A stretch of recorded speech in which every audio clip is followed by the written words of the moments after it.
situs yang diblokir oleh Kemenkominfo pada waktu itu bukan situs judi online, tapi situs WordPress. Dan di mana Republik ini sedang digoyang rame masalah terkait dengan judi online. Saya mencoba untuk mendalami terkait dengan perkara ini, bahkan saya masuk cukup dalam terkait dengan perkara ini, dan saya menemukan fakta-fakta yang cukup mencengangkan, di mana sampai di berita dimunculkan 16 orang tertangkap, sebagian diantaranya oknum Kemenkomdigi dan sebagian sipil. Tapi di pihak yang lain saya merasa bersyukur juga kasus ini terungkap sekarang, Bu Menteri. Coba kalau setahun dari sekarang ini barusan terungkap, mungkin Bu Menteri kita yang kena bully ini. Karena ternyata di dalam ini susah untuk saya bilang Kemenkominfo ya, karena pada waktu itu Kemenkominfo, susah saya mengatakan bahwa ini Kemenkominfo melakukan pembiaran, karena menurut saya ini bukan pembiaran, ini Kemenkominfo menjadi pelaku.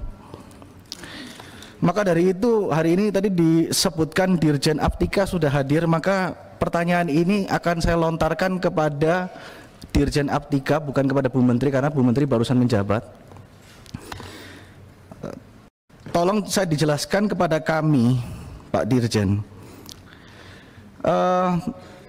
dijelaskan secara detail kepada kami proses pemblokiran yang ada di Kemenkominfo, mulai dari kriterianya sampai diblokirnya situs tersebut. Kenapa saya tanyakan seperti itu? Saya mendapatkan informasi dari zamannya Pak Menterinya Joni Plate dan Pak Menterinya Budi Ari, ini sistem pemblokirannya berbeda. Dan saya katakan hampir pasti ini berbeda karena ada orang sipil yang ditangkap.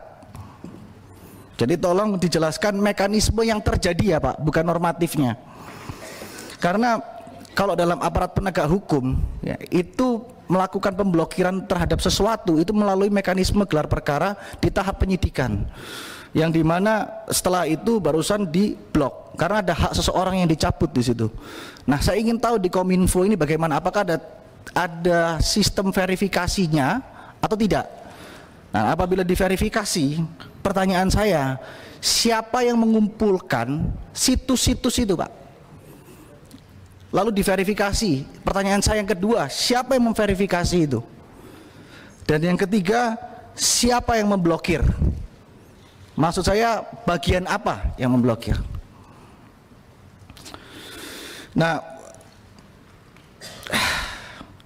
saya ingin tahu juga terkait dengan pengawasan di Kemenkominfo maupun Kemenkomdigi. Siapa yang mengawasi terkait adanya pemblokiran ini apabila ada terjadi kesalahan? Saya tadi pagi saya conference call dengan pegiat media sosial namanya Roy Sakti dan Mr. Bird. Mungkin teman-teman Kominfo sudah tahu siapa Mr. Bird. Kenapa saya bilang sudah tahu? Karena Mr. Bird dipanggil Kominfo tanggal 12 Agustus 2024. Mr. Bird di situ menyatakan bahwa situs yang diblokir oleh Kemenkominfo pada waktu itu bukan situs judi online, tapi situs WordPress. Dan dipanggil, disuruh membuktikan dan dibuktikan di Kominfo, bertemu dengan Pak Bima dan Pak Bintang. Lalu dia juga menemukan problem serius di Kominfo pada waktu itu, di mana dia bisa membobol website Kominfo dalam waktu 30 detik dan menggunakan semua nama dari pejabat Kominfo untuk melakukan apapun itu, termasuk untuk memesan hotel, untuk email ke siapapun. Jadi itu sampai detik hari ini sudah disampaikan dan ditunjukkan dan belum diperbaiki. Sampai hari ini belum diperbaiki. Nah, ini tentunya harus menjadi perhatian yang serius karena ini Kominfo ya. Jadi kami berharap sekali bahwa ke depan Kominfo bisa memperbaiki diri. Nah, mungkin segitu dari saya ya Pak ya. Saya ingin tolong nanti Pak Dirjen Aptika jelaskan ke kami secara detail, karena ada perbedaan mekanisme ini, saya ingin tahu mekanismenya seperti apa. Terima kasih.